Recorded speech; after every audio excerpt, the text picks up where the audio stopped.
Maybe. There it is. That's terrifying.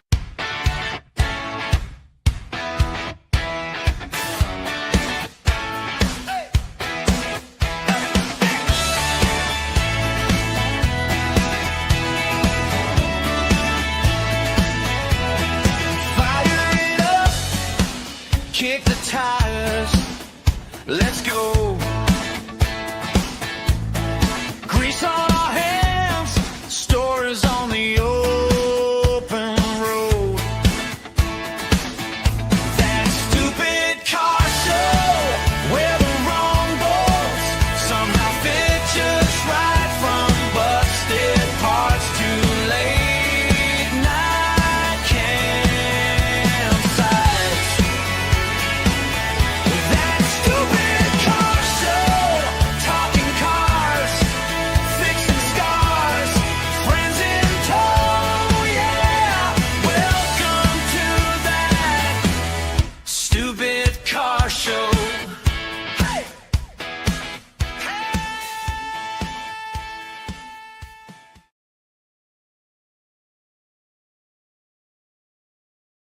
Welcome, welcome.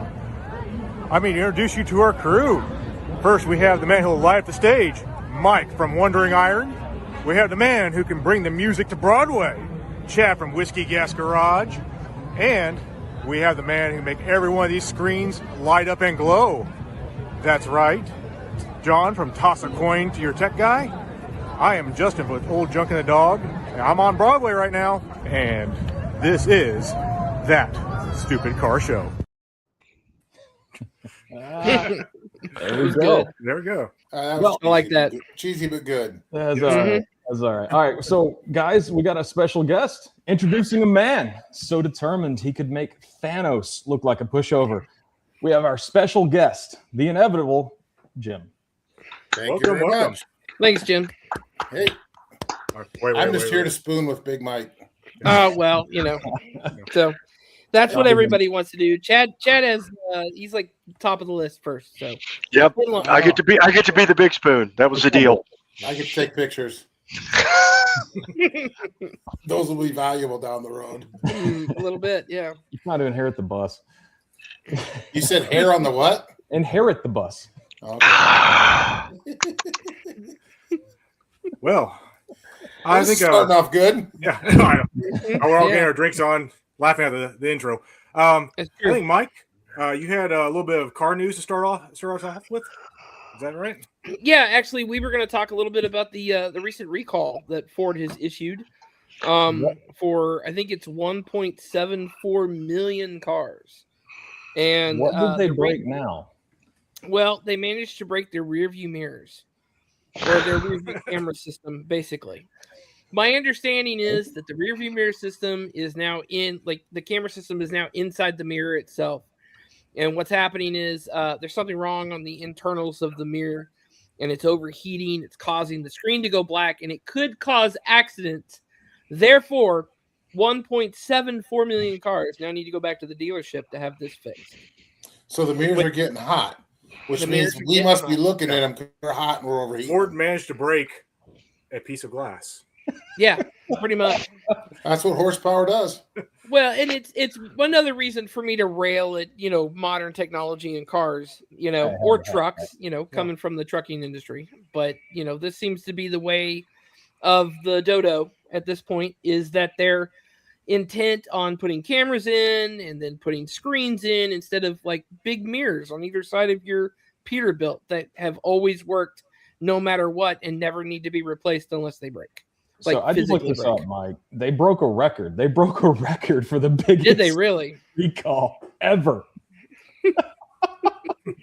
That's over the rear view on a scale that I just can't fathom. That's next level. Yeah. I mean, that's pretty damn good. Sorry. Hey, go big or go home, man.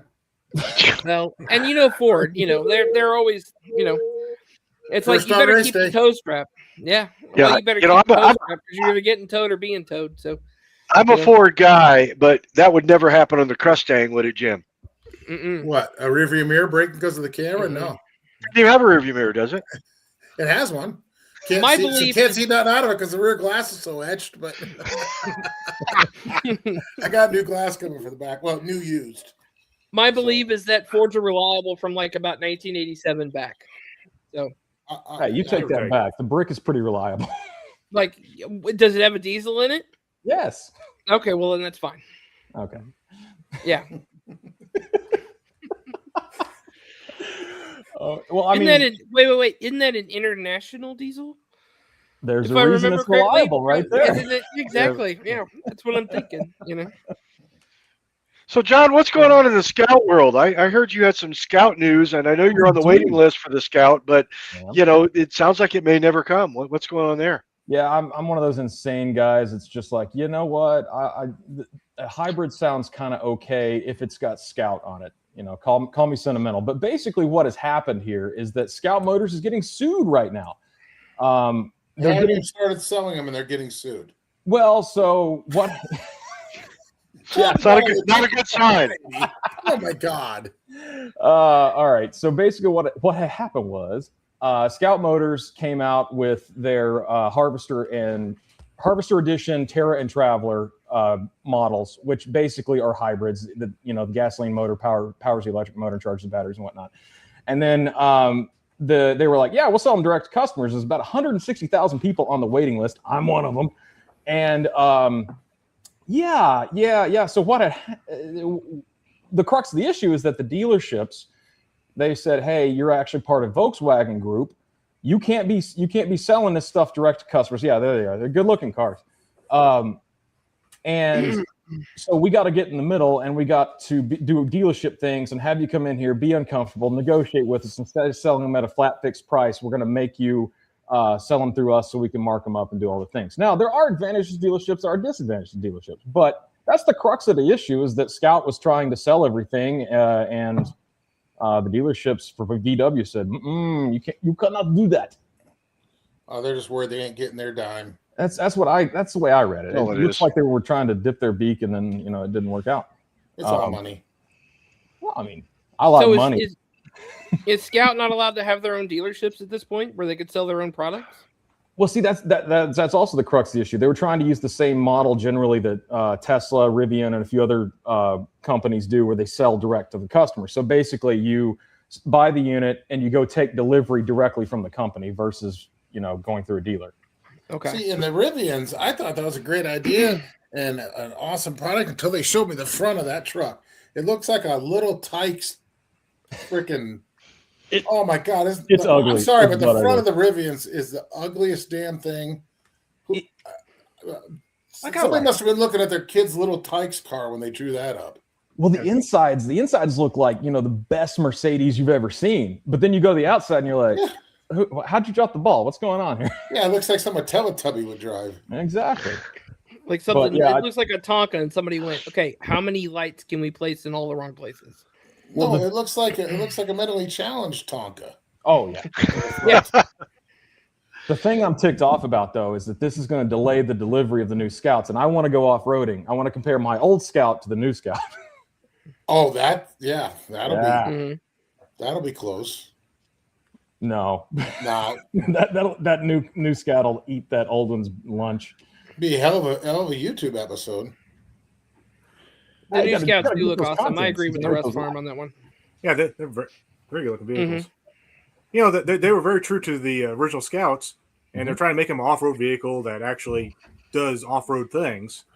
They actually worked with the guys from Anything Scout, IH Parts America, a few of the Scout clubs on the West Coast to get all the features that Scout guys want in the vehicle, and replicate the old school looking dash, and replicate all of the design choices so it looks Scout-ish, which is really cool. Like nobody goes directly to the enthusiasts anymore, right? No. But anyways, there's my nerd moment for the day. Sorry, Chad. I wanted to say hey to everybody that's said hello to us on the chat, and I also want you guys to throw out some questions for Jim here. We'll be asking him a few questions here coming up. Yeah, we'll roll through the chat at the end. If we miss a few, we're sorry, but we're trying here. I do want to call out Jay here, though. Yeah, man, we're bringing out the big guns today. We got the Good. Yeah, Big Mike's here. Yeah. Yeah. I know he's talking about Jim though. That's the thing. Yeah. And Jay, just be ready because at some point it's going to be you, man. I'm coming for you. Yeah, you're on the list. Yeah, you're on the list. Definitely on the list. Well, we got to see how many sledgehammers he needed to get that Buick unstuck. Or correction, how many he wore out. Exactly. So where does it show us on here how many visitors are in here? Top left corner there, Jim. Oh, does it? I Yeah. didn't. Not on my screen. Yeah. Well, there's 24 Yeah, in not here on right my now. screen. Oh yeah, 24 right now. There'll be a I few more can't in see it. I'm gonna have to trust you. Yeah. Yep. For me, all I see is the 5 people in the chat, basically. I see one message at a time. Okay. That's all right. Oh, It's It'd be not my show. Justin, yes. you just went to New York, dude. Yes. How was New York? I love New York. I heard you found a rat. I stepped on a rat. Yes. A dead rat or a live rat? It was a dead rat. I didn't see it. I was walking in a group and then Just squish up between your squished it. toes. Yeah, I felt it. Yeah. So, It was- Chad, over under a bubonic plague on the tour. yeah. You know, I've not dealt with a whole lot of bubonic plague, but I'm fairly certain if you stepped on a dead rat, it could have been my starter wife. No, we had a good time though. I mean, we started out. We went to a place called Dumbo, which is downtown urban Manhattan something. I don't know, but at any rate, that's where Manhattan Bridge and the Brooklyn Bridge come together, and got some nice scenic pictures. And actually, I got some pictures to add in the notes here in the media. Since it's car related and automotive related, how about this one right here? This right here is Pier 54. This is where the Titanic would have come in. I just thought that was kind of somber reminder of what was in the past. They got a nice little park there. It's really cool looking. Well, it looks like they prepped it to have another Titanic there. That looks like an exercise in having your boat sink if you try to pull in there. Yeah, and this is the weather I had all week, which was perfect for the Empire State Building. Oh, okay. And When So you said they're- Titanic, all I could think of was Jim, the inevitable Jim up on the deck of the Titanic, and me with my arms around him behind him while he's going like this. yeah, I don't know if anybody else knows that scene, but me and Jim could pull that off. Best reach around in the world. Yeah. It would absolutely. I'd love you long time. Yeah, but would you be able to do the dancing under below decks, Chad? I definitely would because Jim and I are both horizontally abundant. Yeah, that's right. I've seen you cut a rug at least once. And then we I've fallen on many rugs. then we had a tour guide that took us on a very important tour. I want to show you this right here. This right here is the fanciest Home Depot in the world, as far as I can tell. That's a Home Depot. That's Wait, a Home what? Depot. That's a Home Depot. That whole store, that whole building is a Home Depot. And it's The white multi-floors, I section in the assume. middle. Yeah. Wait a sec. What street was this? This is Manhattan? Yeah, Manhattan. It's I don't know. It's right close to the Flatiron Building. I just want to see Wow. the guy in the white Corvette put some sheets of plywood in the back of that bitch. I was thinking that too. I was like, is this guy hauling plywood, 2x4s, a couch? What's going on here? You know, that's a millionaire there for like the cheapest screws you could possibly get today. Yeah. You know, to hang shelves with. He's changing his house over to smart bulbs. Mm-hmm. And then we did do the 9/11 memorial, and I'm gonna make everybody sad, but I will really tell you, this right here really spoke to me. It was a Liar 3 fire truck that the building fell on top of. I've visited that museum memorial a couple times, and this last time was with Pamela, and we were there, and they have these volunteers around there if you have questions and such, or where's the restroom, whatever. And they actually had a volunteer. We got to meet her, and we got talking to her, and she's actually a survivor from one of the buildings. Yeah, Well, really? yeah, they had And we got to sit down and talk to her for like an hour, and she was telling me like how the building shook and all. It was way cool getting to talk to her. That's wicked. I love Yeah, it. she's a volunteer there, and she was one of the few. She was one of the last ones to get out. And in Yeah. case anyone's not been, the museum actually takes you downstairs like 6 levels Mhm. to where the actual pillars are from the building. Yep. And it's right underneath the fountains that are in there now. And you can see the original foundations. You see the twisted girders. Yep. It's Wow. it's a very moving experience. Very moving. I've been through that one, but I'll call out one other location that says really cool. There's a pub right off the area where the Twin Towers were. It's called O'Hare's. Yes. It got hit when the towers fell by rubble and other stuff, and they eventually reopened. And if you go in there, the walls are covered with fire department patches, military patches, unit patches from all over. One of my old unit patches is actually in there. And it's a great place to go. The people there are great, and they got real good stories. There's some of the original employees that had to get out of Dodge are still working there. Yeah, and O'Hare's, if you ask for it, they've got this huge photo album of all kinds of pictures and press and things of that time. Wow. And if you ask to see it, they'll bring it out and show it to you. Let you thumb through it. It's pretty badass. That's really cool. Hey guys, we're coming up on the 25th anniversary of 9/11 this year, and I'm going to ask a question that probably my dad asked about the Kennedy assassination. Where were you, John? Where were you when you experienced 9/11? You were a young man because you're the youngest among us. I got to think back, man. I've slept since then. I was. What were you doing when you first heard about it? Yeah, we were watching the news. I mean, it was just the news, and then. Popped up, Twin Towers, everything's on fire. I don't really remember where it was. I just remember the TV happening. And then, Chad, you and I both went, I think you were in when the GWAT was on, but, we got to experience that funness, and the rest is history. We'll see. What about you, Justin? Where were you at? Well, 9/11 is my birthday. Yeah, so, I knew that. And I did not know that. Yeah, it was my 20th birthday. I was at college, Eastern Illinois University. I had walked to class one of the few times I actually went to class. And I got to my economics class, opened the door, and some girl I knew from the class walked out and stopped me and said, "Class is canceled. Go home, turn on your TV." She didn't say anything else. So I walked 6 blocks back home, turned on the TV, and then, the first tower had been hit. And we were watching it like, man, the plane crash. That's really weird. And then, like everybody else, we're all watching the first plane crash, and here comes the second one. Yeah. And that really hits you hard. And it was my birthday. I had, 20th birthday, college. I had plans for friends and everything over. And I will tell you that is one of the few parties that I've been at that nobody held back. Everybody was, just there to relax and try to forget about life for a little bit. Yeah. And what about you, Jim? Where were you? I was at the shop. I was climbed up on top of a square body Chevy Blazer, knees on the radiator support, hand on the firewall, the cowl, reach around, changing a distributor cap. When I had a TV going, and when the new breaking news, blah, blah, blah, that's what I was doing. I was changing the distributor cap on a square body Blazer. So I just vividly remember it. Where were you at, Mike? I was asleep. Honestly, my brother came in. He used to stay up all night. I was still living at home with my mother, and I was about 19, and I think 18 or 19. My brother came in saying that a plane had hit a building in New York, and he would stay up all night watching documentaries. So I thought he was talking about the B-25 that hit the Empire State Building, and so I told him it wasn't anything to go back to sleep. And my sister came in about an hour later and turned on my TV and said, "Hey, you need to see this." And then she just turned it on. It was on every channel. And that was how it was after the second plane had hit. That was how I found out. So, yeah.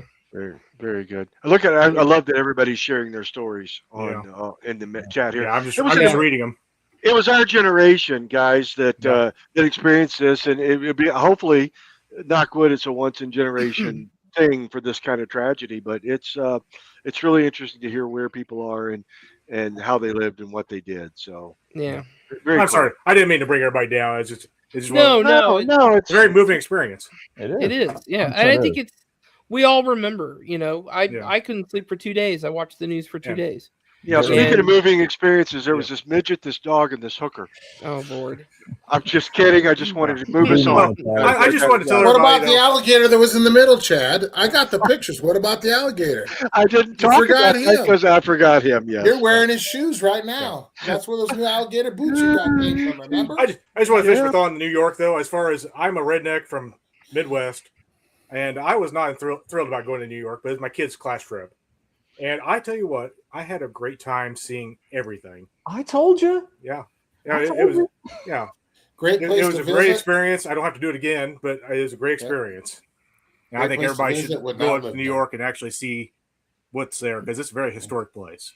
I've always maintained that humans in general have some shared touchstones of shared experiences. And in the case of Americans, 9/11 is one of them. But in this case, you go to New York, you just talk to people. Everybody's just folks. Have a good time, have a beer and chill. Yeah, everybody was friendly.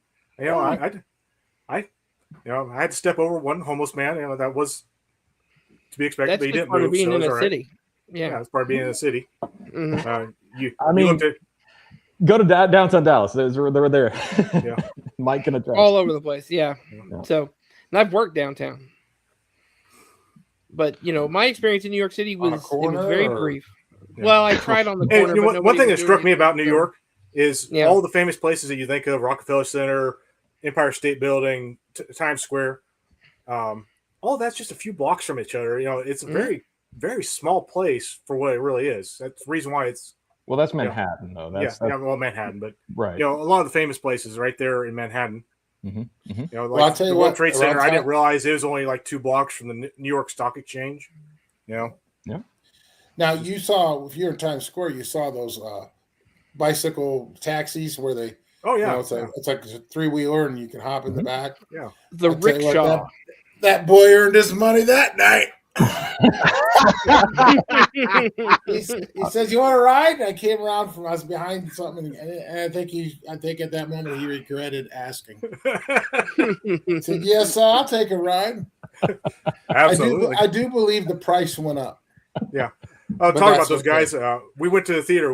We saw Aladdin on Broadway with the kids, which is good. But coming out of the theater, I'm trying to chaperone and let all these kids move out. So I was holding the door, and the main group was taking off. I was waiting for everybody to get out, and then I walked off, and the music was playing from those guys in those little tricycles.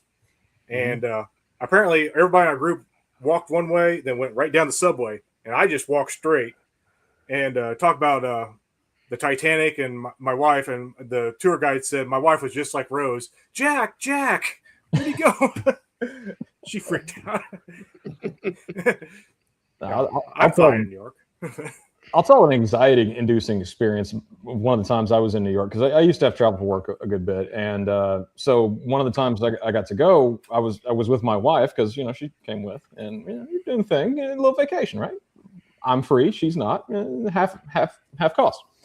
So we land at LaGuardia, and we get a cab, and we're taking this cab into Manhattan, and I kid you not, this dude's going through the tunnel with not even a phone, not even any kind of piece of technology, but a little freaking notepad on the steering wheel, doing his grocery shopping like this as he's going 80 miles an hour through the freaking tunnel. We're in the back like, we picked the wrong cab, boy. Yeah, we got picked up by a charter bus, and the bus driver was the same way. I was like, this guy's just weaving in and out of traffic with this thing. It's like, wow. He didn't care. It's not It's fun when you can learn to float something that size like it's a Corvette. That's a lot of fun. Yeah. Well, that being a trucker, Mike, you understand that there's a certain level of comfort. Yeah, I did it with an 18-speed 379 pulling a reefer trailer, and I could tell you it was it's got one pallet in the back, and you're just floating through traffic in Dallas like it's nothing. It's just like, yep, I'm good. Yeah, reefer trailer in Chicago has an entirely different meaning. This whole week, I was about 15 miles away from Jim. Yeah, that's right. Yeah. Why don't you tell us why you were in New Jersey, Jim? What's that?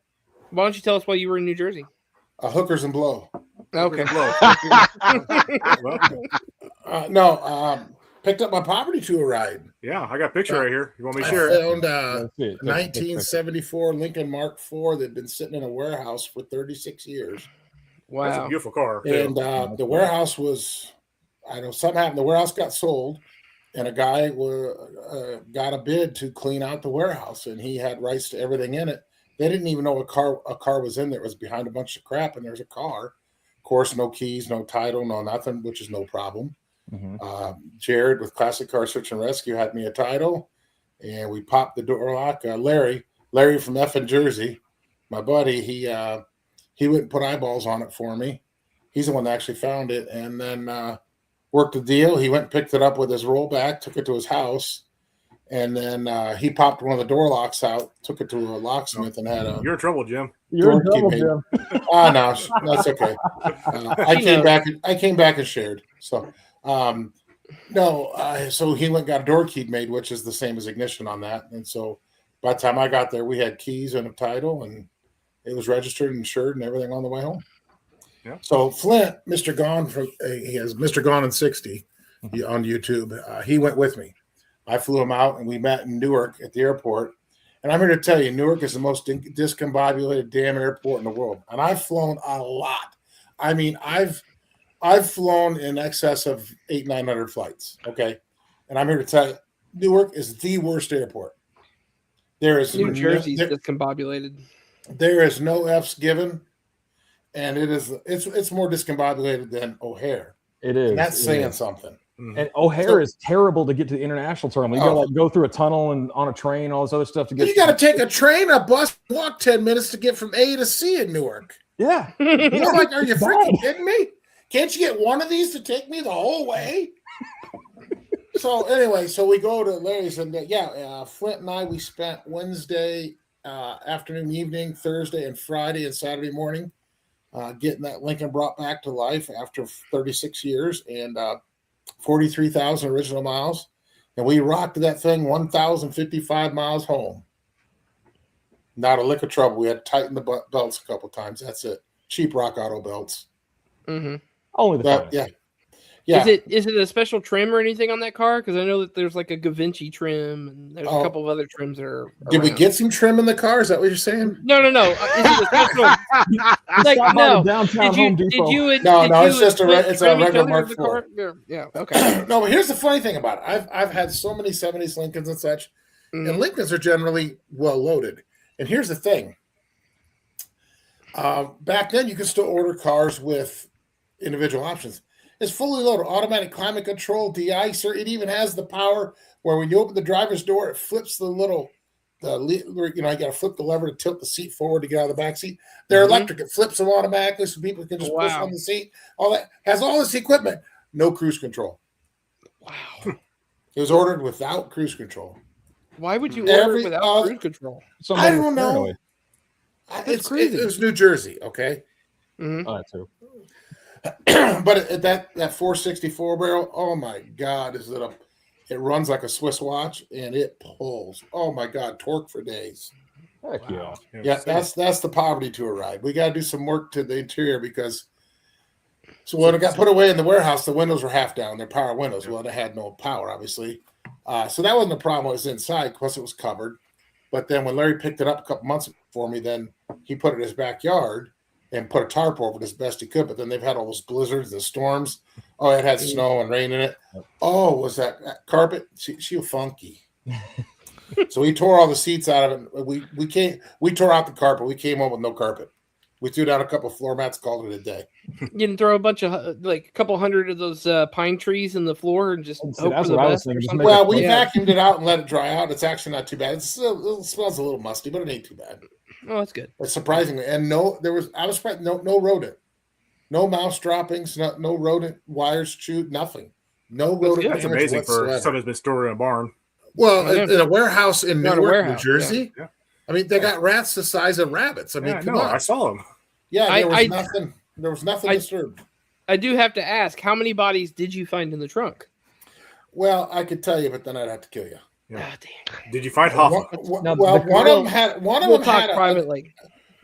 logoed shirt and a monogram on it that said JH. We're still trying to figure out who that was. Yeah. Yeah. We did find a knife in the trunk. We did find evidence. Oh, did it have a little red on it on that knife? You have to watch the video, find out. Okay, all right. So y'all watch the video for crime scene investigation with the inevitable Jim. That's right. That's right. Hey, yeah, we're looking forward to that video. Yeah, when's that episode coming out, Jim? Do you have any idea? I know that it should be out within a week. Okay. I mean, nice. I have so many clips to go through. It's going to be probably the longest editing process I've had yet because we have clips from my camera, clips from my phone, clips from Flint's phone, and there is probably twice as many individual clips that I've had for any video ever. So a lot of sorting to go, but it It's well worth watching. I'm here to tell you. Yeah. I'm Is looking it forward to that is it going to be episode. out on your members channel first? So the Oh yeah, it'll be members only first, and then it'll go Yeah. live to the public. Yeah, Pam says it doesn't smell any better. Well, she didn't smell it originally. If she smelled it originally, she'd be like, "Oh man, this is so nice." It was. Oh yeah, it was bad. The odor. I've always said Jim, I wish I could invent smell-o-vision. So that we could smell it. But we don't Yes. want to smell it, you know. See, Bo was on the Little Trees train too. Mm-hmm. I mean, great minds. Great minds. I was a trucker, so you've got the the black ice or the cherry stuff, the black cherry, spray bottle. And you just keep that, and you just spray it in the vents, as you turn the air conditioner up every day. There you go. And that just spreads it around. So, Jim, I wanted to know, how did you become a car guy? That's one of the questions I wanted to ask you tonight. Like, what started your adventure into this? Having to become a bicycle guy first. Oh, really? Yeah. So this is how it went. So I know this might be hard for a lot of people to grasp, but I was hard on bicycles as a kid. Imagine that. You had a what? Oh, you had a what when you were on a bicycle? We were hard on bicycles. Yeah. Oh, okay. I misheard you. I'm sorry. That's right. Well, That's why I flew in on that. Why do you think I had a sissy bar? Anyway, so me and my friends, we were always making ramps and jumping them and everything. Well, for Christmas, when I'm fifth grade, for Christmas, my parents got me a new BMX bicycle. And they said, "You better take care of this one. It's the last bike we're ever going to buy you." You're in fifth grade, right? Okay. You're like 12 years old and you're thinking, yeah, right, whatever. They weren't kidding. So when I broke it, my dad promptly said, "Well, you better figure out how to fix it." And so I started figuring out how to work on bicycles. I'd go to garage sales, buy bicycles, put together bicycles, sell them. And then, so obviously when I got to the age where I could drive, it was a natural transition into cars. And my dad said he would buy me and my brother our first cars. We had a $500 limit. And he bought me a 1974 Mercury Comet factory V8 air car, which I still own today. Wow. Nice. And and that's the rest, as they say, is history. I feel like it's a rite of passage for all car guys to own their first car still. Yeah. Like if you're a true car guy, you still have your first car, Yep. I've owned it 39 years. So. What's the one car that if you had a chance to get it back, you would get it back? Or you 1986 Fiero GT Fastback black with camel interior. Ooh, that does sound very nice. specific. I like that. Yeah. 5 speed. 5 speed. You just Yep. No, he knew. That's the only car I sold that I kind of wish I had back because it was pretty badass. Yep. Those are cool cars. So what about let's see what else. I'm trying to think of the other car guy questions I had because I don't have a list in front of me. Obviously I'm curious like how you met Dalton, because we all know you because we went on Poverty Tour. So how is it that we ended up with you on Poverty Tour? You were just lucky, I guess. I was lucky. I was very lucky. So here's the deal. So I like everybody else, I saw Dalton on YouTube and I watched the funny videos. And so it was back, oh my gosh, I can remember several years ago, right after I met Pam, be that first summer. So it'd be summer of 21, 22, something like that. Anyway, I was getting ready to go out to Colorado and get the 63 Galaxy that's been on my channel. And I thought, this car's a pretty nice car. I'd like to film the adventure, And so I just, out of a whim, I emailed Dalton. I said, "Hey, I'm getting ready to get an old car. What kind of camera do you use?" And he told me a Lumix something. And I said, "Thanks." So I went to Amazon, typed it in, and immediately thought, "Well, I ain't fucking buying that." Because it's super expensive, Yeah. So I got a cheap generic GoPro and my cell phone. And he says, "Well, what are you going to get?" He asked. And I told him, and he was nice enough to say, "Well, send me pictures when you get it if it's cool, And so I did the whole deal. And I got home. I sent him a few pictures. Said, "Hey, you want to see that car?" And one of his comments after a video, he said, "Yeah, I met this guy on email, and he's actually going out and doing these revivals just for the fun of it. He isn't even making videos, So anyway, then through emails, he knew I built a shop at my house here when I bought the house, a pole building, and he was thinking about planning to build what is now his new shop, and he just he emailed me out of the blue and said, "Hey, you got to set in a talk or whatever." We started talking about pool buildings. Well, then we had each other's phone numbers. We were texting.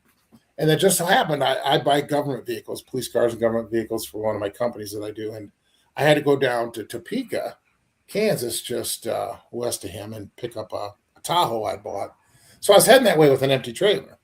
And so I just emailed him or texted him. I said, "Hey, I'm heading down your way this weekend with an empty trailer. Is there anything up this way you need?" And he says, "I don't know, hang on." Like 10 minutes later, he's shooting me Facebook Marketplace postings up here.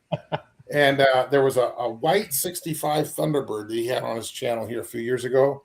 I remember that. Yeah, and he ended up selling it to Casey's Customs, and Casey's Customs did a whole thing. Well, anyway, he sent me the listing for that. He says, "How far is this from you?" I said, "About 10 minutes.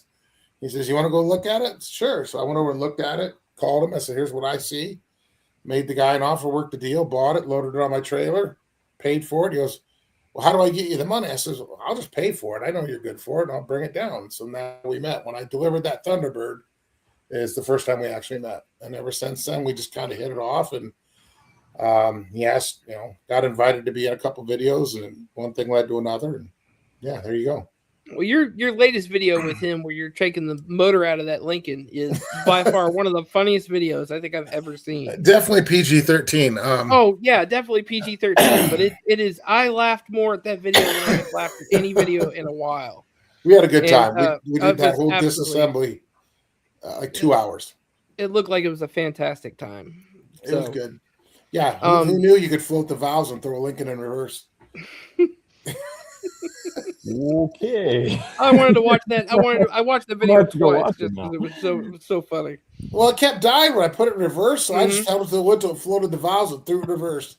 Yeah, it's reverse, and you see the whole car whoop, shaking because it's the one he cut the roof off. It's flexing it. Yeah, 4 flat tires just flopping in the breeze. Oh, it was hilarious. So that new piece of space junk up there is not junk. It's just a valve. It's just Earth orbit. It's the number 7. It's the number 7 piston. No, and then once I finally got it into his shop there, I just held my foot to the floor, rubbed it to the moon. And the thing sounds good. No noise, no nothing. We got all the carbon out of it though. Yep. Chad, you've been called out. Yeah, he doesn't think he's ever seen you not talking so much. I'm listening. I enjoy the stories, and I did a live Monday night where I talked for an hour and a half straight, and I didn't realize I was drinking 102 proof bourbon, and I got pretty drunk. I'm not gonna lie to you. I was a little hungover. I mean, not so much that I'm not drinking tonight, because let's not get ridiculous, but So I met Jim and Pam on Poverty Tour for the first time. And the first thing that I learned to do very quickly is how to make Pam's coffee. And then Jim called me out for it in his Poverty Tour episode on how I learned to make Pam's coffee. And I've called Jim several times over the last few months to get advice on the channel and those sorts of things. And I really enjoy, I enjoy hearing Jim. And he's not only a car guy, he's an entrepreneur, and he's a family man, and he's a husband, and he's a dad. He's all the things that I am. So I love hearing him talk. I love hearing these kind of stories. He's a gigolo, just a gigolo, and everywhere I go. They're just a Pamela. That's what I like to hear. So if you want another funny, I do love you, Pam. Yes, I do. So I'll tell you another funny Dalton story. First of all, as many people know, he is exactly the same in person as he is on video. So he calls me up and he says, "Hey, I'm going to go down to Kansas. I bought a GTO that's been in a building fire. Do you want to come along and help revive it?" I'm like, "Sure." So it's going to be a whole episode. He said, "I bought the 76 Mercury station wagon out of a junkyard. I've got it running. We're going to rock that down. It's only 200 miles. We're going to get this GTO running. I need you to drive the wagon home." I'm like, "Sure, no problem. Let's do it." I get to his place at early enough that we were going to leave about 10 in the morning. We were going to be down there by, say, 1 in the afternoon. We got there about 8:30 at night, 8 o'clock at night, because that whole thing turned into the getting there turned into a whole episode of its own. If you haven't seen it, we leave. We only had to go 200 miles. That poor car. We leave in the wagon. On the way there, we end up throwing rods through the side of the block going down the interstate and are running on 6 cylinders. Perfect. After overheating for like an hour or 2, 3. Oh yeah, it's just minor overheating.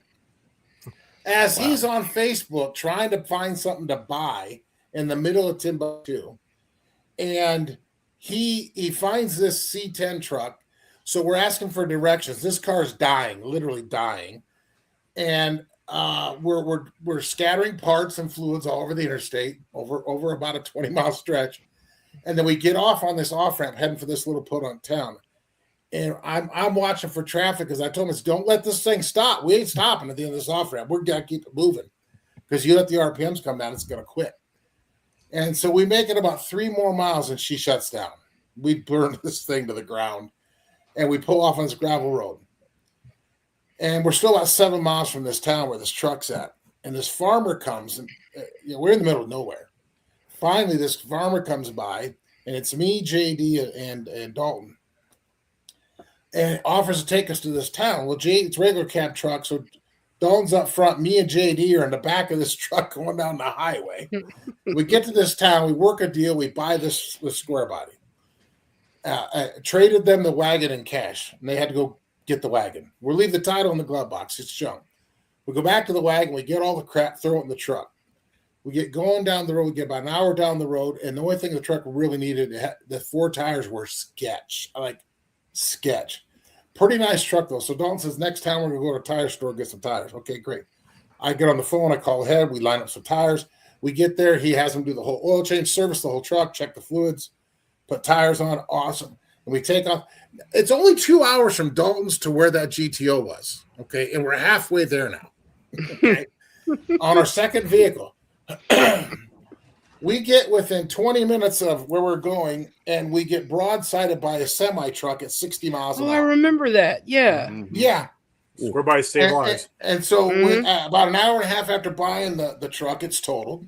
And we end up getting to where the GTO is in the cab of the rollback that picked up the wrecked square body and hauled all of us to where the GTO was. Golly. That was to get to the car.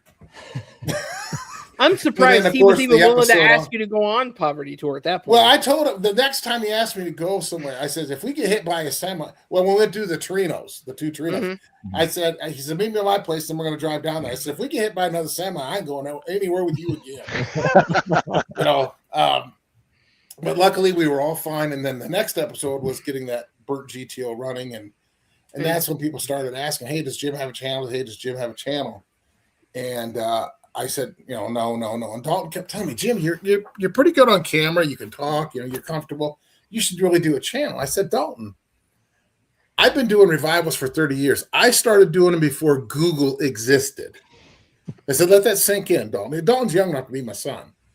And so I said, I don't know the first thing about video cameras. I don't know the first damn thing about editing. I'm putting something on YouTube, nothing. He looks me square in the eyes and he says, I'm an effing idiot. And if I can figure it out, you can too.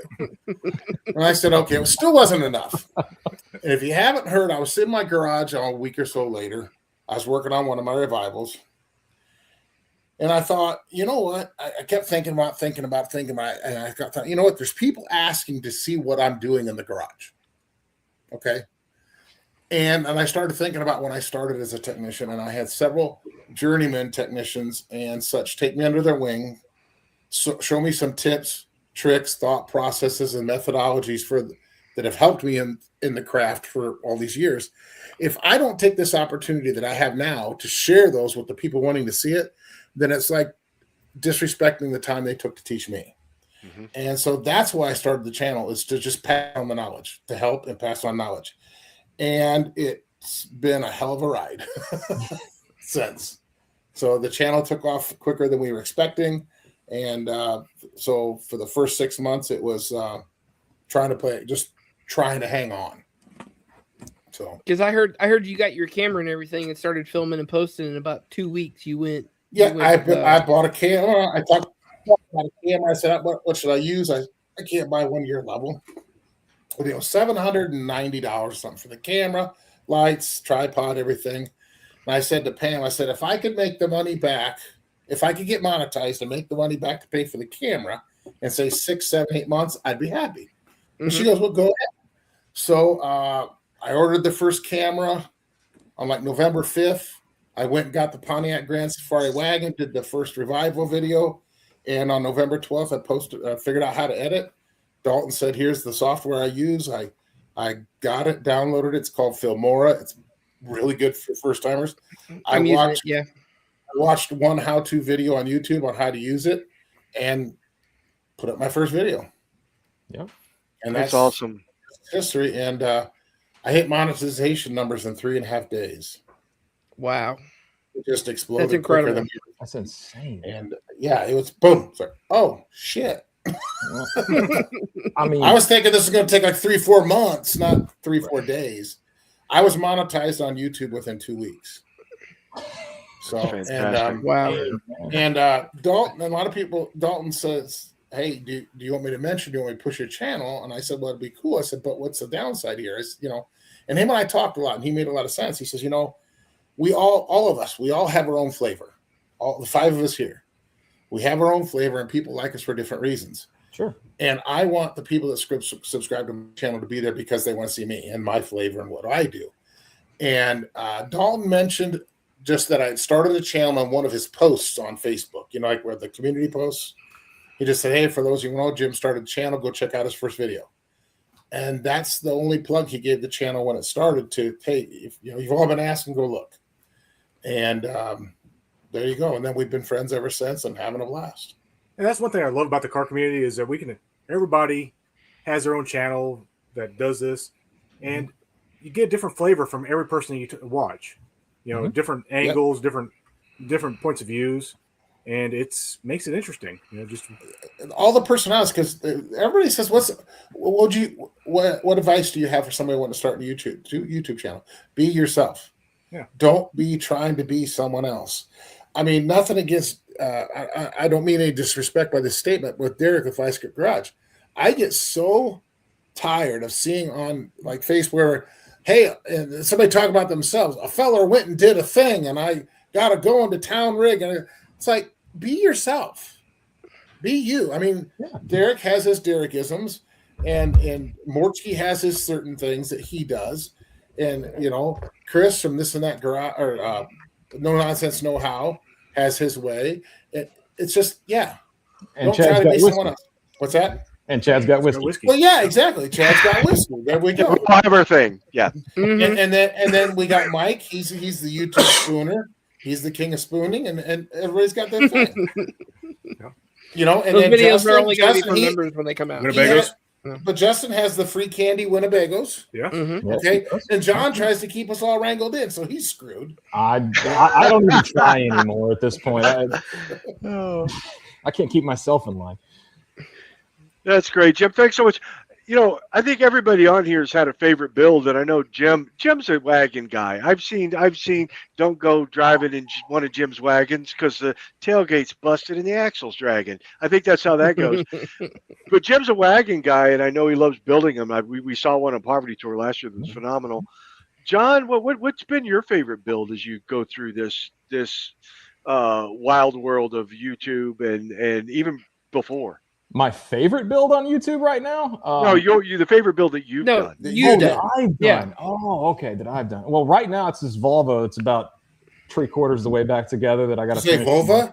Volvo. Volvo. Just checking. It's kind of the same thing. Move this around. Yeah. Mm-hmm. They smell the same. That Volvo's cherry. Well, they smell the same. Yeah. there might be some chemicals involved with this one right now. True story. My first service advisor, she called down. We had a Volvo in the shop. Yeah. Her name was Jane. Sweetheart of a lady. She called on the parts store and ordered a part for a 1996 Volvo. Of course, the parts guys about pissed themselves laughing. Yeah, that would only be 30 years old today. Where do they source those parts from, though? That's what I want to know. I don't know. One showed up, so yeah. We need a new hymen for this Volvo. Yeah, I'm sorry, it's a doctor thing. I was just throwing it out there. It is a medical term. You are correct, and you are a doctor. Mm-hmm. But that's the only reason you can get away with it. But yeah, no, I'm really enjoying this little wagon. There's some really interesting engineering that goes into these things. You get to pull this apart. Like, I'm used to working on worthless crap, and you pull this apart and you're like, wow, somebody really, really did this a wacky way, but I kind of like it. and you just kind of get to appreciate the engineering of it. Of course, that's how my brain works anyway. They're tanks. Yeah. And those old Volvo wagons, and they got engine bays that are huge. You could transplant kinds of power plants into them. Well, that's the thing, though. I'm working on this thing, and I've got 1.5 foot of space all the way around to work on it. I think a Godzilla motor fit right in there. Oh yeah. After I get it out of my shop, so I can get Barney in here. There you go. What about you, Big Mike? What's been your build? You've done several over the years. I know you've done the 300 vans. Oh yeah, it's probably the 301 van, which is the one that's parked outside right now, my 1989 Command Center. That is honestly, I've had 6 vans over the years.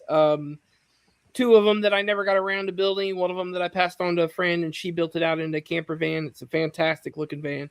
And then I had one that I have no pictures of. I've got my first van that I've ever owned still. But this one is the first vehicle, in all honesty, that I've had the opportunity and the money to actually make it my own. So the steering wheel has wood on it, and the wheels are not what I want, but I've got wheels for it, So the CB setup is what I always wanted, with the big whip antenna and everything. So it would be this one that I'm currently driving. Just the first opportunity that I've had to really build a car. And build a car in the way that I wanted to. How do you feel like adding some tech to that? I feel like you need some Android Auto or something. Oh, yeah. I mean, I wouldn't mind adding some tech to it as long as we don't override any of the original stuff. Oh, no. But Android Auto is awesome. Like, I would love to have it. Well, I got one of those little, screens that mount to the dashboard, and I was going to use it for Poverty Tour, but it's too limited, I think. I use my iPad. I have an iPad that I mount on a tablet mount that's screwed to the dash, and that works great. I feel like we need to add a screen to the Command Center. I think that's a project. Yeah. I mean, we can add all kinds of screens to the Command Center. How big a screen? I don't know, 32 inches. What do you think? Put down in the back. You gotta have it big enough to watch porn. Yeah, exactly. I'd like to be in the last 2 minutes.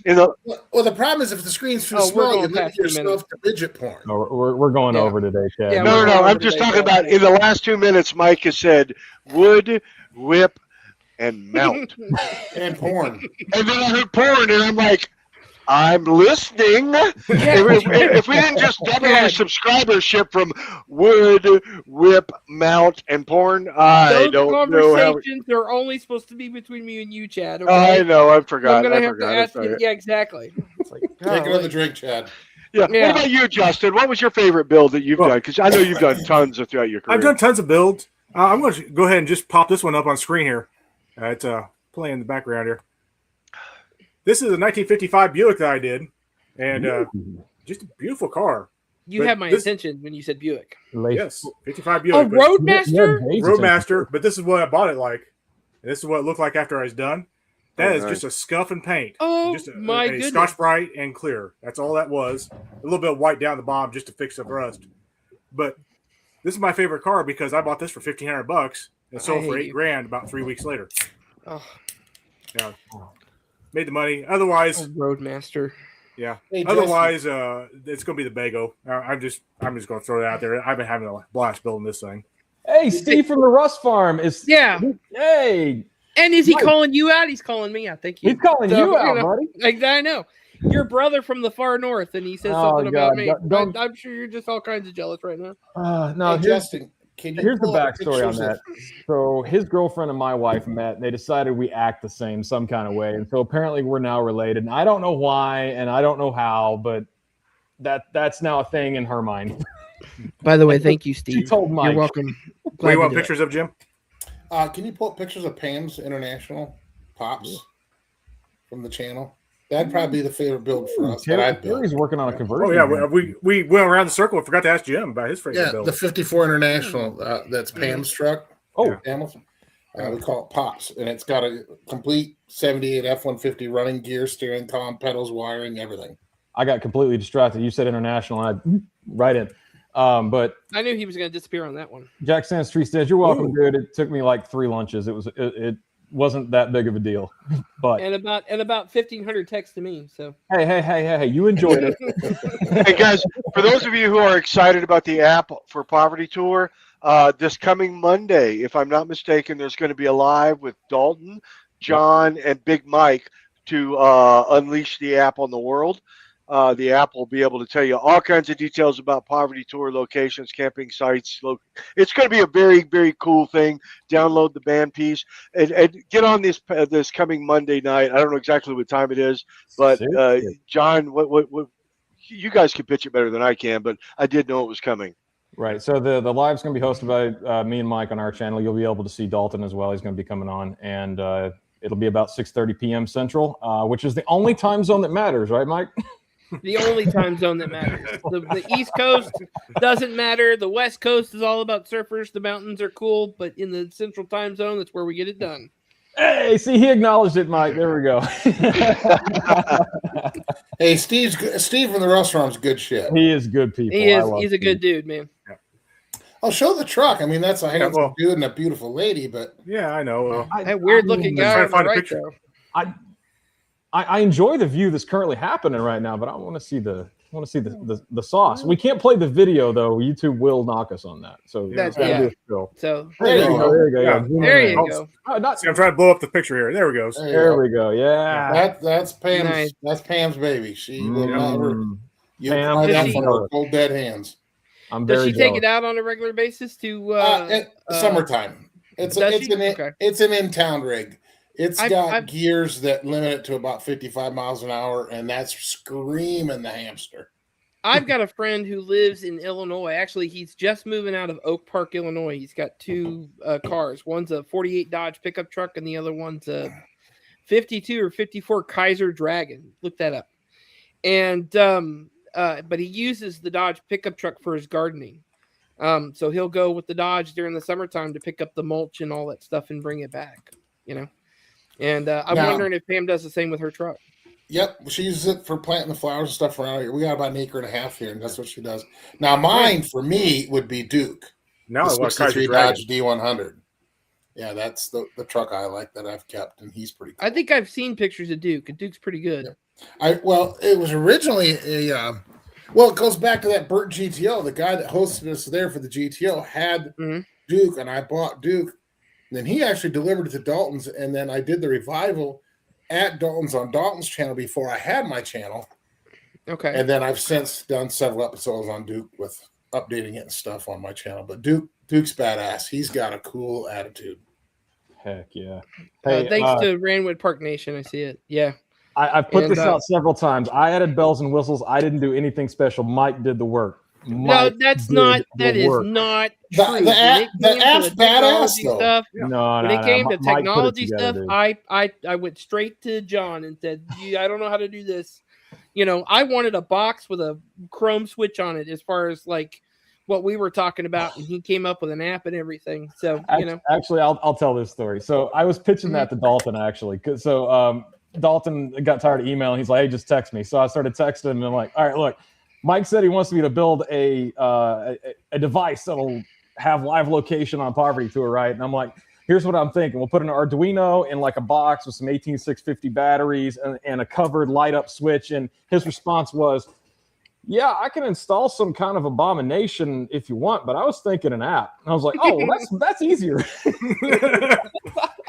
Not me. I want to flip switches, you know. So, you know, I will take the Arduino in the box and the abomination if you want to build it. Just saying. I did order the parts. I still have them on the shelf, like right over there. But you know, we need to make a box like that, which is a remote ejection seat to eject people that aren't of the right attitude and Poverty Tour right out of their vehicles. I'll put this out. There are guidelines on the app, and we wrote them and collectively agreed on them, and they align with what. Thanks, Pam. I see you. So somebody's forcing the door open to come in here and say hi. Is it Sandy? No. Is it nice? Perfect. She's pushing the door open. She wanted to get in and see Dad. Pretty girl. She went to a puppy spa day today. Yeah. Oh, yes, nice. I know. Yeah, she's like, "Dad, you're in there by yourself. I got to get in there." We're hitting the 7:30 mark right now. Any more final comments or questions in the chat? We'll be willing to take them. Now's a great time. Anybody, any questions or comments for Jim especially? if Jim's willing to hang out, we can do some bonus time. Oh, I can. I got. This is what I planned for tonight. So. Okay, so this time I'm going to let Chad pick the bonus time because he's been so quiet this episode. Hey, what you get when you're quiet, Chad? I know. I was going to say, the one opportunity I have to get to point 2 before the end of the hour, and you guys are screwing that up. I'll quickly tell you about my favorite build. We'd love to hear about it. Chad, can we take this question real fast because this one's for Mike? I'm sorry. Oh, no, absolutely. No, go through it. Oh, the do not feed the YouTubers. How did that exactly come about? I was seeing like people just constantly swarming people from YouTube or whatever, and I wanted to remind everybody that we're, if you're on YouTube and you're famous, not me, but if you're on YouTube and you're famous, like Jim, like Chad, or Dalton, or Chad or whatever, remember that they're on vacation too, and to kind of give them a little space to let them enjoy their time. But Mike, as I pointed out at the last episode, not everybody cares. I am a narcissistic media whore. You guys can come knocking. I'll give you my home address. Come by. I'll let you be the big spoon. Come on. So no, I'm just kidding. Well, it's true. As much as it's true, I watched Jim be super graceful at Poverty Tour. I watched Steve and Buff and Ray and Dalton all be super graceful. But there's a line, and you'll know when you've crossed it. And it's up to each of those YouTubers to decide what that line is. And it's different for everybody. So that whole don't feed the YouTubers stuff, I get it, but everybody has different boundaries. Just respect whatever those boundaries are. So and if you can't pick up on them. The actual joke there that Mike, I'll remind you of the conversation. The actual joke there is that don't treat the YouTubers like you're going to the zoo and like you want to harass them constantly. They're not there for your entertainment. They're there to have fun too. They're just folks, man. Everybody's just folks. And I think that was kind of the point, and given our experience last time, I think that was kind of why it came about. So we will there was a few bad apples that spoiled it for the bunch. Pretty much. Yeah. So and that's kind of why we came up with that. But the joke is that it's like, like don't tap the glass, don't try to tap the glass. Just make sure you throw dollar bills in. Exactly. Yeah. Now I don't have those. I can make it hail though. And you're throwing cake donuts over the thing. I'll come over. It's not a big deal. But yeah, that was kind of the joke. Cake so donuts. Cake donuts. Oh, here we go. We got some questions from the chat, guys. Yeah.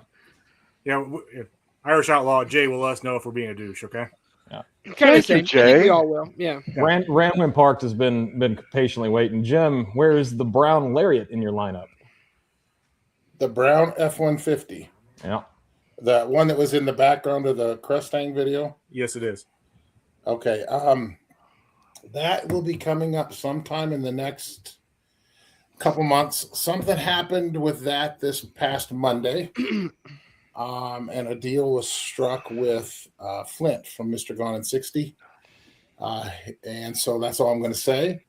But it will be a collaboration between him and I. And that'll be coming up next couple months. We got to get our schedules to align. So it was going to be next for me. But things have changed. Yeah, didn't that truck have a bad tranny, Jim? Was a tranny bad in that? No, when you reached around, you couldn't. Yeah, did you just get that text? Did you? It burns as much antifreeze as it does gas. Let's just put it that way. Oh, shit! I figured you'd like that, Chad. Bo wants you to know wants to know if you want something from New Orleans. I know you're familiar with my home of New Orleans area. You want me to bring you anything? Yes, crawdads. We want to suck the head. We've talked about this. Oh, not again. Anything from the New Orleans area. Actually, if there's anything down there that is cool mid-70s Ford, I'm all for it. Send me Facebook ads. Send me whatever. Let's see. Do the wipers work on the Lincoln after you left Hubbard on Saturday? Here's the thing. On the Lincoln, when we were getting ready to leave New Jersey, we're checking to see what worked. We knew the wipers didn't park. That they didn't go all the way down. Fine. That's common. we turned them on. The wipers worked. Okay, we had new wiper blades. We put them on. We put Rain-X on just to be safe because there was lots of rain. And we take off, and it starts raining, and we turn the wipers on, and they don't work. Yep. Good thing we had Rain-X. We're good. So Canadian later Dave. on, it stopped raining, and then I said, I don't know what happened with the wipers. I just turned the switch. The last time it worked, I turned it, they worked. Next time it started raining, turned the switch, they didn't work. They work when it's dry, they quit working when it's wet. Leaks. Wonderful. Yeah, I had an ex-wife the same way, Jim. Never worked when she was wet, but worked a lot when she was dry. Canadian Dave wants to know now the statute of limitations is up. Yes. What is top speed on Hershey on Poverty Tour? 115. 115. Wow. Yeah, we were going down. It was right after we left Cadillac Ranch. We couldn't find my wallet, so the whole group left. We had to find my wallet. I found it. So I was playing catch up to get back up to the front of the group with Dalton and everybody before they turned off. And I had the Speedo buried. 115. You couldn't see the needle no more. But Hershey did it. I mean, that was honestly one of my favorite cars from the tour because the thing was just reliable. It just went. And he just went to his new home in Wisconsin. I said I would never sell Hershey, and the only way I would sell Hershey is if I found a LTD Country Squire station wagon. Oh wait, I might have a picture here if you want me to show it. Yeah, go ahead. I've seen a picture of it. It looks one pretty. Came my way, so I bought it. So Hershey was offered up, and a member bought Hershey. So I had a picture. Where'd it go? So Hershey's in Wisconsin. The Torino wagon's in Wisconsin. Yep, that's the new LTD Country Squire 75. Wow. It has not moved on roads in probably 40 years. Those tires are from the 80s. Are you going to be keeping it on white walls? That's my question. Oh, it's going to have white walls. And actually, it's the first car on the channel. We're going to go the full tilt. We're painting the car, new wood grain, everything. The whole. It's going to be a complete that's gonna be awesome. Driver quality restoration. Yeah. Any chance you're going to put a sailboat on top of it and try to go with No, I'm going to leave that. I'm thinking something like that's probably going to be done by an alcoholic gay man in Colorado, so I'll probably leave it up to someone like that. Hush, Jim! You're not supposed to tell our secrets. No, just don't be silly. Don't be silly. My goodness. Chad, have you been cheating on me? I have been cheating on you. I cheated on you with Jim's gay horse because that's okay, like, Mike. Hey, Mike, we'll make you middle spoon next time. All right. Well, as long as I get in on that. I mean, yes, love the Jim. The only problem there is going to be you're going to take it to Chad's house. It's going to end up with something on top of it. Chad naked. I'm already on the hook for making a freaking steering wheel for a boat. So. I think I saw another question pop up. I missed it. So somebody else can see the chat. I only see him for a second. I'm sorry. It was just a comment. They said he loved the white walls. Oh, okay. Yeah. But no, that one's going to be that's a keeper for me. I've been looking for one of those for a long time. Yeah. It came out of Texas, Oklahoma, so it's absolutely sun-broached, except for the interior is in amazing condition, except for the dash pad. Well, that's typical Texas, yeah. But it's straight, it's complete, every piece of trim's on it, but it's 99% rust-free. But Flint from Mr. Gone in 60 is going to be painting that one. He's going to paint it for me, and we'll get the wood grain done and everything. Thank you. I appreciate that, Bo. Yeah. You just want me to suck your head of your crawdad. You know what? I interrupted you earlier, Chad. I think Bo wants to hear your story. Which story? His favorite build story. I think. I thought we were back on the midget. Yeah. I thought we were back on the midget, the dog, and the hooker. Well, we can do that one too, but you got to leave out the horse. Yeah. So. My favorite build ever, I think I sent you some pictures of it, John, is I built a 32-foot monster ice cream truck out of a international bus. And we took it for the very first trip down to Hurricane Michael down in Florida. And we spent 8 weeks on the beach at Hurricane Michael giving out free ice cream to rescue workers who were doing all of the rescue during that event. And right before it was a hurricane in I think it was Sandra that came across Wilmington, North Carolina. And we built that bus, and that was by far my favorite build of all time because we built it, and literally within a week of getting it done, we had it absolutely filled with ice cream, and we're down in on the beach giving away free ice cream to all of the first responders and the National Guard and the military and everybody that was down there, and that was. So literally, you had the free candy bus. I had the right free. here. I had the free. That's it. Right. That was the. Oh, actually, that's the Nifty 50s Diner bus. That's another bus I built. No, that's fine. That's another bus I built back in Ohio when I lived there. That's a 40-foot bus, sat 22 inside, and had a full chef's kitchen in the back. And yes, that is still my phone number on the front of the bus. So you're welcome to call me because again, I'm a media whore. But I'm noticing a pattern of you leaving your phone number around.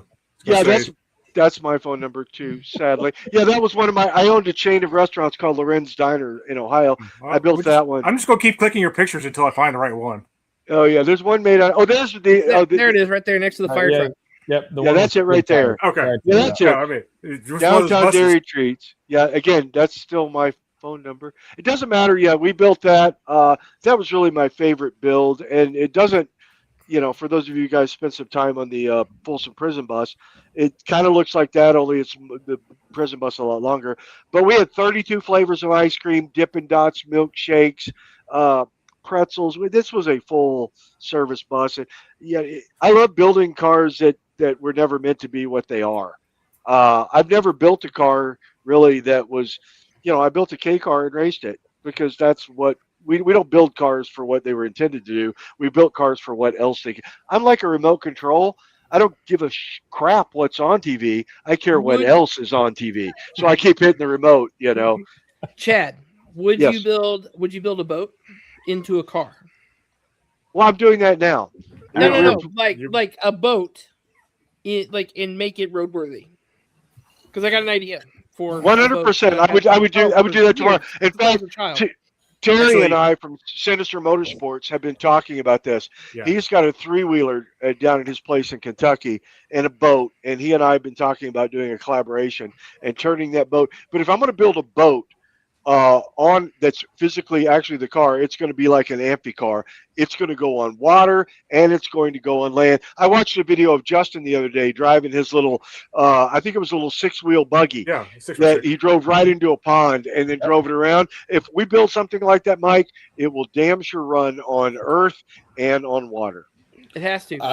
That's the reason I designed it.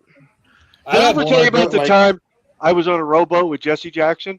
Me and Jesse Jackson were out on a rowboat, and my hat blew off, and Jesse Jackson walked on water and got my hat and put it back on my head, and the first headline that came out was Jesse Jackson can't swim. And see, that's not right. It should have been that Jesse Jackson walked on water. And I say that because I have so much respect for the man, and he recently passed. So that's my way of saying R.I.P. Jesse. Well, if you do decide to do the boat project, let me know. I'll come up and help you with that. That's not a problem. Especially if you're down Terry's, it's close. Yeah. Well, I'm counting on everybody on June the 9th. I'm counting on the guys on this channel who are going to end the poverty tour here in Berthoud, Colorado, to help me lift the boat on top of the 73 LTD Country Squire that we're doing. So there it is. Now you know why I'm throwing the party. Yeah. Manual labor. You've given people enough beer. Yeah, no such thing as a free burrito. That's what I'm saying. Oh, good. Justin, I just sent you a picture of something I built about 8 years ago. And we mess with people when we get it out and drive it. Oh, I like that. However, it's on my phone, therefore I have to do a little duty. Hold your phone up to the camera. We can keep talking. Any other questions from the audience about to Jim or any other questions regardless? While we're waiting on the questions, I have something for Jim. Nope. So I told you in the pre-show, Jim, that I was going to ban you from the bar. So the running joke on the channel here is that if you get banned from the bar, air quotes, you go in the friends of the channel list. And this is the lovely photo I pulled of you to add to the wall. That's from the website of my shop. Yeah, it's the first one that popped up on Google that I could photo print in the 10 minutes I had for the stream. So this is what's going on the wall right now. But in the bar here, we have a whole list of, you can kind of see guys that have come on either my channel or the live streams here that we've put on the do not serve list. Now you can bring your own beer and hang out in the bar, but yeah, you can't have no more beer from the back of the bar. I don't have to. Chad will still serve me. Chad will serve me. Till the end of time, brother. Till the end of time. If I go to Chad's, I'm pretty sure he has 3 bottles for me. You know, 3 to take home. Yeah, 3 at least. Chad, you're holding out on me now. I would never hold out on you, Jim. Do you have some Blantons? There you are. I do have Bland's. I drank Bland's on my live on Monday night. Gold That's top good Bland's. Yeah, it is. Hard to get, but it's good stuff. We should get Chad, some of the Dalwyn, Chad. You like that? Oh, yeah. I'd love to get a bottle of it as a gift for my brother if you ever come across an extra one, Chad. No, I've got 4 or 5 sitting in the thing. I'll bring the one on Poverty Tour and send you one tomorrow. I've got plenty of those. Hey, Wally's got a question. Jim, a list of available cars not quite finished. Cars on the channel. Well, the Lincoln will be available after Poverty Tour. But other than that, right now I don't have the C10 that you haven't seen much of is probably going to be available. The one I got from the Travis B and his dad Rick. That one's going to be available. But that's it right now. I've sold several of them recently to make room. So you gonna be all right there? Yeah. Who's that advertising piece that you were talking about? No worries. There was a margarita machine behind the bar. We got him. That's my wildest build right there. I built that about 8 years ago to promote the shop. It's an E150 van that drives down the road upside down. It's completely street legal. And that messes with people all the time. It's basically a Ford Ranger pickup that you can see sticking out there with an E150 body wrapped around it. That's awesome. Oh, love it. That is fantastic. Jim, have you seen, I don't know if you've looked at Terry's builds from Sinister Motorsports. Have you seen Two-Face? Briefly. I've wanted to get more time to search more of it, but scheduling's been a bit of a challenge lately. Well, he put 2 OBS Chevy front ends back to back, right? He sent me a picture of it. I've been wanting to get more information, but yeah. He sent me a video recently where he drove that thing around town past some cops and stuff, and you can just see people breaking their necks trying to look at it. Yeah. I've actually had people get mad at me for scaring them. You know, every once in a while I'll just pull it out in front of the shop, park it at an angle down by the street in the front yard, make it look like some van crashed in the yard. Yeah, there's Two-Face. Yeah. I just haven't had a chance to get more information on it, but yeah. And I've been up and close and personal to Two-Face. That thing is immaculate. It is very well built for it's not hacked together at all. It is just a perfect build. Oh, so Dalton didn't build it. Okay. No, Dalton didn't build it. No. The thing is, I've worked with Terry, and Terry keeps his shop clean and nice, and all his stuff is put together correctly. He sends photos regularly, and I look around my shop right now, and I'm like, Terry's not going to like it here. Oh, man. Hey, Mike, you got a question here. Did you snag yourself some Kesslers? Oh, what am I drinking tonight? Is that the question? I assume. Okay. Sure no, actually, I didn't. And it's kind of a funny story. I reached out to Chad. It is a funny story. A little bit. I reached out to Chad earlier, and I said, what would you recommend for a drink this evening? Because I want to drink too. Everybody's going to be drinking. I'm always drinking Dr. Pepper, but I want a little something. Oh, and he suggested, Well, he suggested Jack Black, and while I was standing in the liquor store holding a bottle of Jack Black, something in me said, "This is wrong," and it was probably inspired by a bottle of whiskey with a Texas flag on it. But I thought, I probably ought to represent the state better instead of drinking Jack Black. So I have picked up a bottle of this, which is called I can't. It's called Blur right now. Yeah, Blackland. Blackland. Yeah. Blackland's Texas Pecan Brown Sugar Bourbon, and that's actually what I'm having right now. I've also got a bottle of Silver Star Texas Honey whiskey over here. Both of these are bottled in Fort Worth. And it sounds good. Yeah, that's very nice. The pecan bourbon's actually very good. So very smooth. Cut it with a little bit of Dr. Pepper, as any good Texan should, and it's going down just fine. flavored bourbon cut with something else, we'll get you a man pond for your mangina. Yeah, you and that Dr. Pepper, man. Jim, will you let I love Steve Dr. turbo Pepper. It's something fine. for you? Absolutely. I would love to do that. I don't know. I know this much about turbo and stuff, but if Steve wanted to come down and collaborate and turbo something I got, in a heartbeat. How about that 460 going in that wagon? There you go. That's exactly all right. What 460 going in a wagon? What you got the 460 out of the Lincoln? No, the Lincoln will Dalton. get sold. Lincoln will get sold as a whole car after Poverty Tour. Oh no, the 400 in it.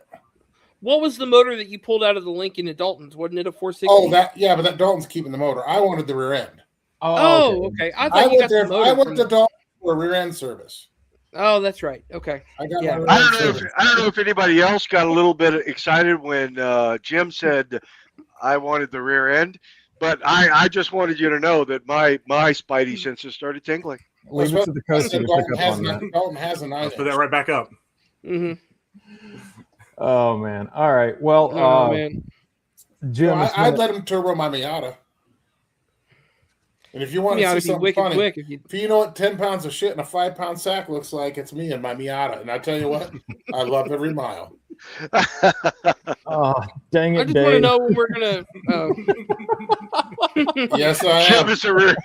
We can always That's count on right. Canadian Dave. Yeah. Oh, those Canadians, they kill me. Yeah. Best axle shaft in the world. He's going to be on the show at some point. And Is it next week? Are we having him on next week or is it gonna be the weekend potentially, after? I can't put out a date yet. We're still talking about it, negotiating. All right. Yep. So You got negotiations. Canadian Dave. Jim But and I have talked about LS swapping a Fiero. Yes, You that know, would be cool. and me coming up there and helping him LS swap a Fiero, which would be the first time I'd put an engine in anything. I'll tell you what, I recently got, every once in a while, it happens every decade or so, I get royally screwed on a car deal. Mhm. And I worked a deal for 2 Fieros. This guy said, oh, yeah, these ran the last, 3, 4, 5 years. Bullshit. This one was so rotten, when I pulled it up on my tree with the winch, I ripped the subframe in half. It was so rotten. Ooh. The lug nut flats snapped off, and the cone of the lug nut stayed on there. There was no way to get the wheel off that was half rotted away. Oh. Yeah, I hauled them right to the crusher. Oh, that's too bad. Paid $400 for both of them, so I didn't really lose any money. I got my money back, but just absolutely. And the thing is it's another shop owner that I kind of know of around here, and he just he Gotcha. liked these. Oh yeah, I remember when you sent me pictures of those Fieros. Oh, yeah, I was so excited. Oh yeah, I was excited about that project, but they're junk. So I've heard rumors that Canadian it. Steve is bringing something pretty interesting. So he's working on it right now, I think. Yeah, That's you what gonna he tell us says. what Yeah. you gonna tell us what you're bringing, Steve? Yeah, Come on, I man. heard on another channel where he earned the name Canadian Steve. So Okay, Steve, you gotta text me what it is. Otherwise, I'm gonna start sending you a lot of very vulgar texts that I got probably from Chad. Dude, definitely for me. allegedly. I sent one to Chad a little bit ago, a meme that he's still laughing about. I am. Yeah. I'm just saying there's some tranny work to be done. I found nothing from Chad on my end. So Yeah, I'm transitioning and detransitioning, but yeah. I thought you said it was a frame off restoration.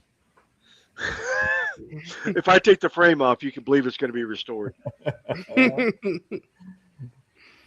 Oh man. So I'm probably going to kill it at the half-hour mark because I at think the 1.5 hour mark, yeah. Because I think kinda wearing we ourselves reviewed out. Jim enough. I didn't plan questions- anything else tonight, so one of the questions that I said we were going to talk about was what was your favorite road trip ever? And I think in the closing 6.5 minutes we might have time for that. But Wait. We got the project. Here it is. You put it out. Yeah. all right. That's gonna be fun to see going down the road. It I'm will be. digging it. It will I'm be. digging it. See, I'm hoping to see that on building, but I didn't want to put it out. I want So, pictures, Steve. Text me pictures, please. When it's done. I want pictures when it's done, obviously. I like in progress. I'm the mechanic. That's true. Guy. I just want to know if you can sleep in it and does it have a hot tub? Only the vehicles that you build can you sleep in and get a hot tub. I mean, That's just you. All for Nobody 6 else miles builds a those gallon. vehicles. Yeah. And Yeah, then, I'm the camper king of Whiskey Gas Garage. Mm-hmm. Golly. So, Favorite what about road trip?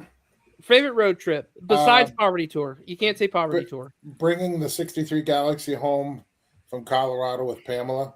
It is to date the farthest I've driven a Revival home, 1,102 miles.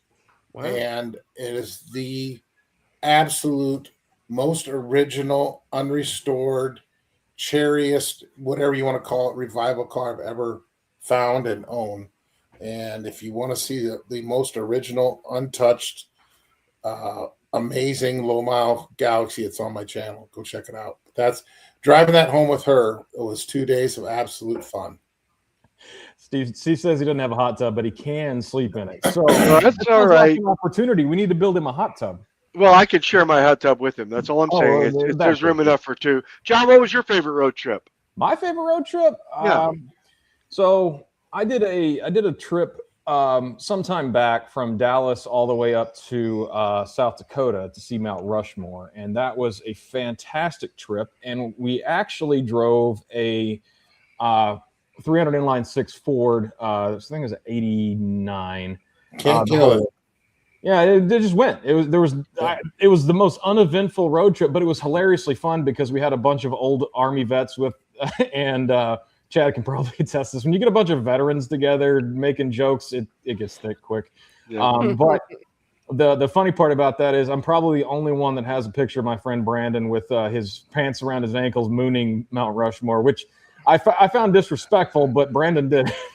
Yeah, well, there you go. What about you, Justin? What was your favorite road trip? Because I know you had a bunch in college. You and I have talked about your Justy road trips back and forth between Colorado and home. And well, that was just because I went to school out in Wyoming, and I had that $300 Justy, and just, I needed to get back home, and I had $300 and a car, and it took no gas to do it. I think I filled up once on the way home.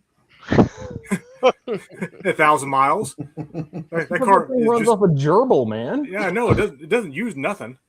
I don't know if that was my favorite or not. I like I said, I talked about my New York trip this week. Me and family always do nature places, waterfalls, that sort of thing. So a lot of camping. I can't say off the top of my head which one was my favorite. They all kind of run together because they all seem samey. Yeah, I get it. What about you? What about you, Mike? What was your favorite road trip? You've been a trucker and a mucker and a bad mother blucker. Yeah, plucker. Mine involved a 26-foot U-Haul truck with a Chevy 327 in it, out of Idaho, hauling my great grandmother's estate stuff. And we decided that we needed to take it not only over Helper and Soldier Summit in Utah, but over Eisenhower Tunnel in Colorado, and towing a Mercury Villager minivan on the back. So we crested Eisenhower at about 5 miles an hour. My uncle was passed out in the seat next to me because of lack of oxygen, and we managed to make it down. To where he could. He woke back up, thankfully, and I was hauling ass. Let me tell you, and. But we got lost, ended up down a road that we weren't supposed to be on, disappearing into the mountains. And that's when we turned it around in a church parking lot by putting the trailer with the Villager on it between two pine trees in the garden. So, and then left very quickly. And Jesus forgives. You're fine. I know he does. At least I hope the church does, because that's I'll read your name into mass on Saturday. We just got a couple of minutes left. I'm going to quickly share mine. My wife is from Italy, so we flew into Rome, rented a smart car in Rome. Which the smart cars in Italy are 2 feet shorter than the United States smart cars, which were already tiny, and it was a 3-cylinder diesel that we rented in Italy. And we drove from the Swiss Alps in a town called Settecovia, which is the village of Settico, all the way down to the Amalfi Coast to Cunalunga, where we have a little 700 square foot flat there. And we drove that in like 31 hours straight across Italy. And everybody else in the regular car did it in 3. They can easily make it in 3. I got a speeding ticket. Mailed to me after I got back to the U.S. 7 months later for like €287 because I was going too fast down there, no speed limit highways in the downhill diesel powered. Oh my God, we were running downhill. I don't know. We were running 160 kilometers. But it doesn't matter. I don't know how much that is in real miles per hour, but we were flying that little 3-cylinder diesel. But Jamie and I we went to they have American football in Italy, the IFL, and we went and watched the Bologna Warriors play the Parma Panthers in Parma, Italy, in the Super Bowl of American football in Italy. And that was my greatest road trip of my life, is hanging out with my wife and going down through the Italian Alps and watching professional football the score was 79-68. To tell you how much defense there was in American football in Italy, there wasn't any, but it was great football. We loved watching it. That was my favorite road trip of all time. But I guess that's where we're going to need to wrap it up. We've hit the 7 o'clock hour, John. Let me mulligan one thing. So I didn't know we were talking about international road trips. So I was born American. So international road trips. Went to Iceland, right? You mentioned 3 cylinders. Rented a 3-cylinder Hyundai with me and my wife. Right-hand drives, manual transmission. So I'm shifting with my left, right? And we're rolling it around the island, going to all the various places. Got to go visit a volcano, climb on a glacier, do the touristy things, right? Yeah. And the entire time, I'm almost being blown off the road by F-350s. I've never seen more F-350s in my life outside of Texas. Oh, my gosh. That's great. But that was by far and away my favorite because, hot springs, ice climbing with your wife, can't beat it. No, love it. Sounds love it. awesome. Guys, it has been a super show. Jim, on behalf of the group, I can't thank you enough for coming on. Thanks for having me. Thanks so much Thank for you, coming. Jim. Thank you, Jim. You're all friends, man. It's all car stuff. Yeah, we love it. Is, you, but we're a bunch of ham and eggers, and to have somebody like you come into our midst is an absolute pleasure. And if you're on here, I'm no better than any of you guys. No, but you're super sexy. But if you haven't gone to the Inevitable Jim's channel, do that right now. Go give him a like and subscribe. Get on his membership page, guys. It's 99 cents, $1.99 a month. No, I'm on there. Whatever it is, be on there because you get everything ahead of time. You get a discount on merch. Jim is fantastic. Special live events. Oh, yeah. I love the live events. And plus, sometimes Pam shows up to moderate the post, and she'll kick you out if you're inappropriate, which I'm completely down with. We are not worthy, Canadian Dave. Yeah. The last live I was on with Jim, he was trying to read my channel name while he was trying to respond to it. And there were so many messages underneath. He's like, toss a comment. That guy. They're scrolling. I can't keep up. Yeah, too fast. All right, guys. You all have a good night. We're gonna head out. All right, thanks, guys. Thanks, guys. Yeah, y'all hang in, hang fun. out, and hang on.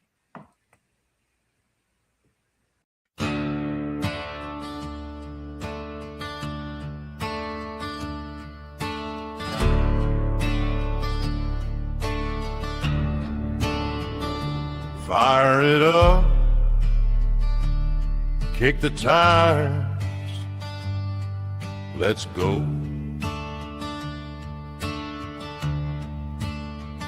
Grease on our hands, stories on the open road.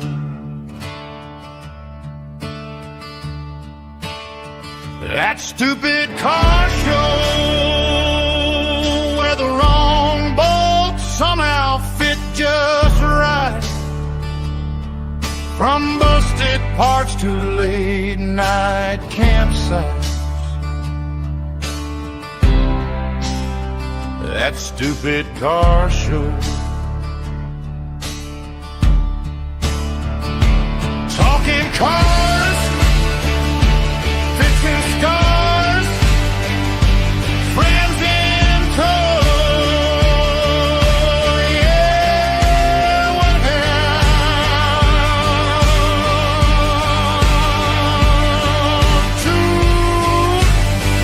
to that stupid car show?